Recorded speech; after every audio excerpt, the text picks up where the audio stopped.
The Supreme Court on Wednesday granted bail to Rajiv Gandhi assassination convict A.G. Perarivalan. The top court had been mulling if it should give bail to Perarivalan, as the governor is yet to decide on his plea, seeking release from prison. A bench presided by Justice L. Nageshwar Rao said, since he has already undergone sentence for more than 30 years, we are of the considered view that he is entitled to bail in spite of the vehement opposition by Additional Solicitor General K.M. Nataraj. Goa's oldest regional party, MGP, told NDTV that it is in touch with both BJP and Congress in the case of a hung house for post-poll alliances. It is currently the most sought-after party amid predictions of a hung verdict tomorrow. MGP hopes to be the kingmaker, but said it will pick a side only after consultations with its ally Trinamool Congress. Sudhin Davlekar of the MGP or Maharashtra Gomantak party, who hopes to land enough seats in Goa to be a kingmaker when the results are declared tomorrow, told NDTV that he is in talks with both BJP and Congress. Now that is a significant turnaround after he categorically ruled out an alliance with the BJP before the elections. A day after Samajwadi Party President Akhilesh Yadav alleged electronic voting machine tampering in Varanasi, the Election Commission has asked Uttar Pradesh Chief Election Office to take action against Varanasi Additional District Magistrate N.K. Singh.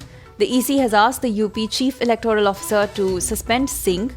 News agency ANI reported, Akhilesh Yadav on Tuesday had alleged that the Varanasi ADM was transporting EVMs without informing the local candidates, urging the EC to look into the matter.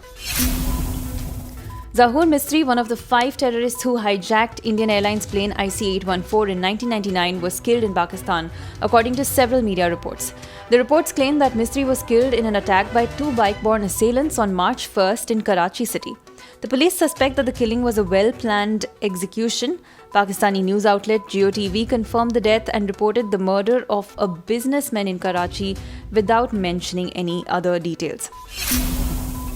Ukraine's energy operator Ukrenergo said on Wednesday that power had been entirely cut off to the Chernobyl power plant and its security systems. Chernobyl is the site of the world's worst nuclear disaster in 1986. The plant was fully disconnected from the power grid. Ukrenergo said in a statement on its Facebook page, adding that military operations meant there is no possibility to restore the lines.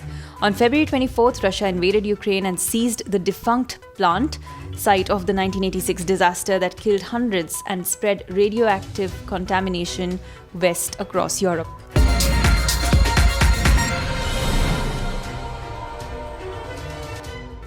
Subscribe to One India channel and never miss an update.